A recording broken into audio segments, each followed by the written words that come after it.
ವಿವೇಕ ಸ್ಮಾರಕ ಉದ್ಘಾಟನೆಗೆ ಪ್ರಧಾನಿ ಆಗಮನ ಹಿನ್ನೆಲೆ ಸ್ಮಾರಕ ಸುತ್ತಮುತ್ತ ಸಾರ್ವಜನಿಕ ಓಡಾಟಕ್ಕೆ ಸಂಪೂರ್ಣ ಬ್ರೇಕ್ ಬಿದ್ದಿದೆ. ಸ್ಮಾರಕಕ್ಕೆ ಸಂಪರ್ಕ ಕಲ್ಪಿಸುವಂತಹ ಎಲ್ಲಾ ರಸ್ತೆಗಳನ್ನು ಕೂಡ ಓಡಾಟವನ್ನು ಬಂದ್ ಮಾಡಲಾಗಿದೆ. ಸಂಪೂರ್ಣ ಅಂಗಡಿ ಮುಂಗಟ್ಟುಗಳನ್ನ ಮುಚ್ಚಿಸಿದ್ದಾರೆ ಎಸ್ಪಿಜಿ. ಸ್ಮಾರಕದ ಸುತ್ತ ಇರುವಂತಹ ಸರ್ಕಾರಿ ಖಾಸಗಿ ಶಾಲಾ ಕಾಲೇಜುಗಳಿಗೆ ರಜೆಯನ್ನು ಘೋಷಿಸಲಾಗಿದೆ. ಅದರಲ್ಲಿ ಪ್ರಮುಖವಾಗಿ ಮಹಾರಾಣಿ ಕಾಲೇಜ್, ಮಹಾರಾಣಿ ಶಾಲೆ, ಸದ್ವಿದ್ಯಾ ಶಾಲೆ, ರೋಟರಿ ವಿದ್ಯಾಸಂಸ್ಥೆ, ಮರಿಮಲ್ಲಪ್ಪ ಸ್ಕೂಲ್ ಕಾಲೇಜ್ಗಳು ಸೇರಿದಂತೆ ಶಾಲಾ ಕಾಲೇಜುಗಳಿಗೆ ರಜೆಯನ್ನು ಘೋಷಿಸಲಾಗಿದೆ. ಯಾಕಂತ ಹೇಳಿದ್ರೆ ಅಷ್ಟರ ಮಟ್ಟಿಗೆ ಬಿಗಿ ಭದ್ರತೆಯ ವ್ಯವಸ್ಥೆಗಳನ್ನು ಮಾಡಿಕೊಳ್ಳಲಾಗಿದೆ. ಡ್ರೋನ್ ಹಾರಾಟಗಳನ್ನು ನಿಷೇಧಿಸಲಾಗಿದೆ. ಜೊತೆಗೆ ಅಲ್ಲಲ್ಲಿ ಸೂಕ್ತ ಭದ್ರತೆಯ ವ್ಯವಸ್ಥೆಯನ್ನು ಮಾಡಲಾಗಿದೆ. ಪ್ರಧಾನಿಯವರು ಆಗಮಿಸ್ತಾರೆ ಅಂದ ಮಾತ್ರಕ್ಕೆ ಅಲ್ಲಿ ಏನೆಲ್ಲ ಇರುತ್ತೆ ಪರವಾಗಿಲ್ಲ ಇರಲಿ ಅಂತ ಬಿಡೋಕ್ಕಾಗಲ್ಲ. ನೋಡಿ, ಬಹಳಷ್ಟು ಸೂಕ್ಷ್ಮತೆಯ ಎಚ್ಚರಿಕೆಯ ಹೆಜ್ಜೆಗಳನ್ನು ಇಟ್ಟಿರುವಂತಹ ದೃಶ್ಯವನ್ನು ನೀವು ನೋಡ್ತಾ ಇದ್ದೀರಿ. ಮೈಸೂರಿನ ದೃಶ್ಯಾವಳಿಗಳು. ಜೊತೆಗೆ ಡ್ರೋನ್ ಹಾರಾಟ ಕಂಪ್ಲೀಟ್ ಆಗಿ ನಿಷೇಧಿಸಲಾಗಿದೆ. ಎಲ್ಲಾದರೂ ಯಾರಾದರೂ ಅನುಮಾನಾಸ್ಪದವಾಗಿ ಕಂಡು ಬಂದರೆ ಒಂದು ನಂಬರನ್ನು ಕೂಡ ಕೊಡಲಾಗಿದೆ.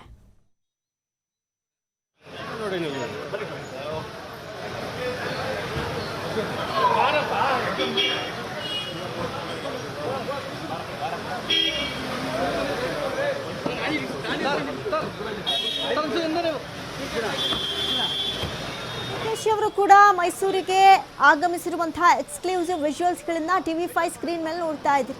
ಒಂದು ಕಡೆ ಇವತ್ತು ಪ್ರಧಾನಿ ನರೇಂದ್ರ ಮೋದಿ ಅವರು ಕೂಡ ಇನ್ನೇನು ಕೆಲವೇ ಗಂಟೆಗಳಲ್ಲಿ ಮೈಸೂರಿಗೆ ಆಗಮಿಸ್ತಾ ಇದ್ದಾರೆ. DKಶಿ ಅವರು ಕೂಡ ಮೈಸೂರಿಗೆ ಆಗಮಿಸಿರುವಂತಹ ವಿಜುವಲ್ಸ್ಗಳನ್ನು ನೋಡ್ತಾ ಇದ್ದೀರಿ. ಭಾರಿ ಎಚ್ಚರಿಕೆಯ ಕ್ರಮಗಳನ್ನು ವಹಿಸಲಾಗಿದೆ. ಇನ್ನು DKಶಿ ಅವರು ಮುಖ್ಯಮಂತ್ರಿ ಆದಂತಹ ಬಳಿಕ ಇದು ಮೈಸೂರಿಗೆ ಮೊದಲ ಭೇಟಿ ಆಗಿರುತ್ತೆ. ಹಾಗಾಗಿ ಬಹಳಷ್ಟು ಜನ ನೋಡಬೇಕು ಅಂತಲೂ ಕೂಡ ಅಂದುಕೊಂಡಿದ್ರು. ಆದರೆ ಇವತ್ತು ಅಪಾರ ಮಟ್ಟದ ಬೆಂಬಲಿಗರು, ಕಾರ್ಯಕರ್ತರು ಅಲ್ಲಿಗೆ ಬರೋಕ್ಕೆ ಸ್ವಲ್ಪ ಕಷ್ಟ ಸಾಧ್ಯತೆ. ಯಾಕಂದರೆ ಭಾರಿನೇ ಕ್ರಮಗಳನ್ನು ಅಲ್ಲಿ ವಹಿಸಲಾಗಿದೆ. ಎಚ್ಚರಿಕೆಯ ಹೆಜ್ಜೆಗಳನ್ನು ಇಡಲಾಗ್ತಾ ಇದೆ. ಯಾಕಂತ ಹೇಳಿದ್ರೆ ಪ್ರಧಾನಿ ನರೇಂದ್ರ ಮೋದಿ ಅವರು ಕೂಡ ಆಗಮಿಸ್ತಾ ಇರೋದ್ರಿಂದ ಭಾರಿ ಎಚ್ಚರಿಕೆಯ ಹೆಜ್ಜೆಗಳನ್ನು ಅಲ್ಲಿ ಇಟ್ಟಿರುವಂಥದ್ದನ್ನು ನಾವು ನೋಡ್ತಾ ಇದ್ವಿ.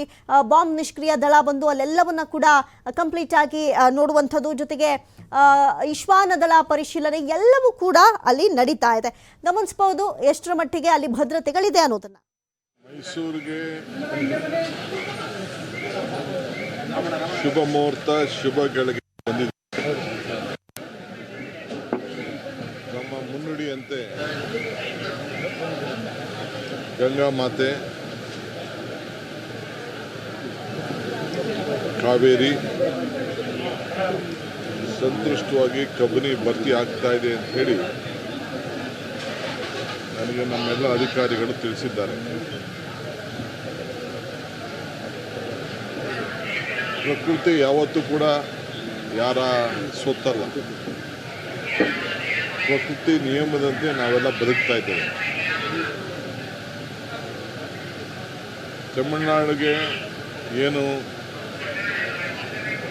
177 TMC ಬಿಡಬೇಕು ಅಂತ ಹೇಳಿ ನಮಗೆ ಆದೇಶ ಇದೆ. ಅದಕ್ಕೆ ಸುಪ್ರೀಂ ಕೋರ್ಟ್ ಕೂಡ ಒತ್ತನ್ನು ಕೊಟ್ಟಿದ್ದಾರೆ. ಆ ನ್ಯಾಯಾಲಯದ ತೀರ್ಪೇನು ನಮಗೆ ಬಂದಿದೆ ಸುಪ್ರೀಂ ಕೋರ್ಟಲ್ಲಿ, 2 ರಾಜ್ಯಕ್ಕೂ ಅದೊಂದು ವರ. 2 ರಾಜ್ಯಕ್ಕೆ ಕಾಪಾಡಂತ ಒಂದು ತೀರ್ಪನ್ನು ಕೊಟ್ಟಿದ್ದಾರೆ. ನಿನ್ನೆ ಟೈಮ್ಸ್ ಆಫ್ ಇಂಡಿಯಾನಲ್ಲಿ ಬ್ಯಾಲೆನ್ಸಿಂಗ್ ರಿಸರ್ವೇರಿಂದ ಏನು ಅನುಕೂಲ ಆಗ್ತಾ ಇದೆ ಅಂತೇಳಿ, ಮತ್ತು ನೀವು ಯಾರೋ ನಿಮ್ಮ ಮೈಸೂರು ರಿಪೋರ್ಟರ್ ಕೂಡ ಅದ್ರ ಬಗ್ಗೆ ಒಂದು ವಿಶೇಷಣೆ ಕೊಟ್ಟಿದ್ದಾರೆ. ಇವತ್ತು ನನ್ನ ಸ್ನೇಹಿತರುಗಳು, ಸಂಘಟನೆಗಾರರು ಹೋರಾಟ ಮಾಡ್ತಾ ಇದ್ದಾರೆ, ಬಂದ್ ಮಾಡ್ತೀವಿ ಅಂತ ಹೇಳ್ತಾ ಇದ್ದಾರೆ. ಪ್ರಜಾಪ್ರಭುತ್ವ ವ್ಯವಸ್ಥೆಯಲ್ಲಿ ಹೋರಾಟ ಎಲ್ಲರ ಹಕ್ಕು. ನಾವು ಯಾರು ಹೋರಾಟ ಕೂಡ ಬೇಡ ಅನ್ನೋದಿಲ್ಲ. ಆದರೆ ಹೋರಾಟಕ್ಕೆ ಹಿನ್ನೆಲೆ ಇರಬೇಕು. ಬರೀ ಮಾಧ್ಯಮದ ಒಂದು ಆಸ್ತಿ ಆಗಬಾರ್ದು. ಸಾರ್ವಜನಿಕ ಬದುಕಿನಲ್ಲಿ ನಾವು ಗಮನ ಇಟ್ಕೊಳ್ಬೇಕು. ಯಾರ ಆಸ್ತಿ ಪಾಸ್ತಿಗಳಿಗೆ ತೊಂದರೆ ಆಗೋದಾದರೆ ನ್ಯಾಯಾಲಯಗಳು, ಸರ್ಕಾರಗಳು ಯಾವ ಕಾರಣಕ್ಕೂ ಒಪ್ಪುವುದಿಲ್ಲ. ಅದಕ್ಕೆ ನಾನು ಮನವಿ ಮಾಡಿಕೊಂಡಿದ್ದೇನೆ, ಇವೆಲ್ಲ ದಯವಿಟ್ಟು ಕೈ ಬಿಡಿ. ಈಗ ನಾನು ನೀರು ಬಿಡೋದು ಬೇಡ ಅಂತ ನಾನು ತೀರ್ಮಾನ ಮಾಡ್ತೀನಿ ಅಂದ್ಕೊಳ್ಳೋಣ. ನಾಳೆ ನಮ್ಮ ಸ್ನೇಹಿತರುಗಳೆಲ್ಲ ಏನು ತೀರ್ಮಾನ ಹೇಳ್ತಾರೋ ಅದು ಬೇರೆ ವಿಚಾರ. ಅವ್ರ ಮಾತಿಗೆ ನಾವು ಗೌರವ ಕೊಡಬೇಕು, ಎಲ್ಲನೂ ಆಹ್ವಾನಿಸಿದ್ದೇವೆ. BJPಯ ಮಂತ್ರಿಗಳು ಮತ್ತು ಸಂಸತ್ ಸದಸ್ಯರು ಪಾಪ ದೆಹಲಿಯಲ್ಲಿ ಬಂದು ಸೆಂಟ್ರಲ್ ಮಿನಿಸ್ಟ್ರನ್ನು ಭೇಟಿ ಮಾಡಿ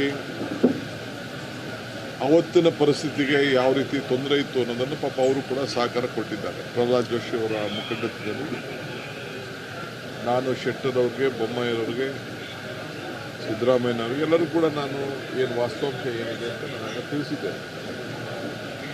ಅವರು ಅವರ ಪ್ರಾಮಾಣಿಕವಾದ ಪ್ರಯತ್ನವನ್ನು ಅವ್ರು ಮಾಡಿದ್ದಾರೆ. ಆದರೆ ಸೆಂಟ್ರಲ್ ಅಥಾರಿಟಿ, ಮ್ಯಾನೇಜ್ಮೆಂಟ್ ಅಥಾರಿಟಿ ಅವರು ಕೂಡ ಯಾವುದ್ಯಾವುದು ಡ್ಯಾಮ್ಗಳಲ್ಲಿ ಎಷ್ಟೆಷ್ಟು ನೀರು ಬರ್ತಾ ಇದೆ ಅಂತ ಹೇಳಿ ಅವ್ರಿಗೆಲ್ಲ ಮಾಹಿತಿ ಇದೆ. ಯಾರನ್ನೂ ಮುಚ್ಚಿ ಇಟ್ಕೊಳ್ಳಿಕ್ಕೆ ಸಾಧ್ಯ ಇಲ್ಲ.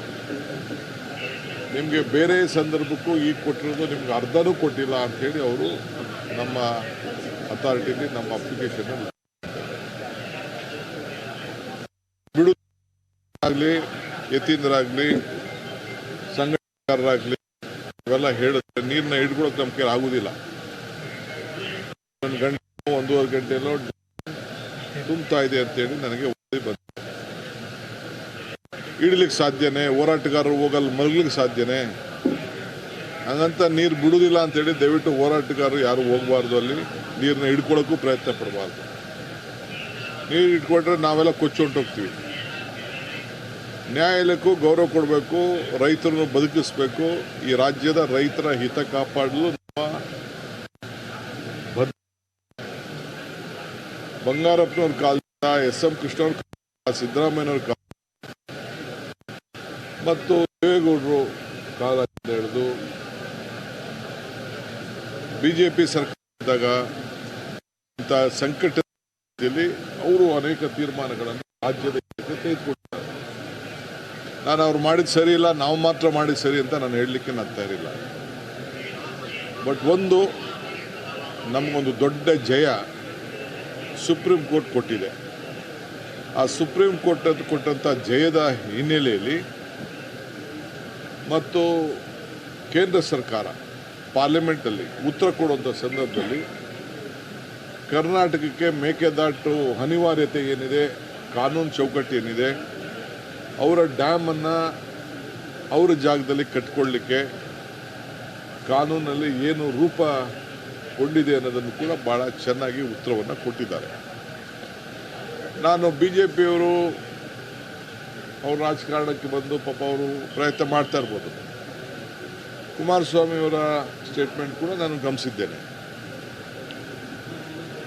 ತಮಿಳುನಾಡಿನ ಸಂಸತ್ ಸದಸ್ಯರು ಮತ್ತು ಅವ್ರ ಪಾರ್ಟಿಯವರು, ವಿವಿಧ ಪಾರ್ಟಿಯವರು, ಅವರ ರಾಜಕೀಯದ ಅಸ್ತಿತ್ವಕ್ಕೆ ಅವ್ರದ್ದು ಒಂದು ಹೋರಾಟ, ಅವರೂ ಕೂಡ ಎಲ್ಲ ಅರಿವಿದೆ.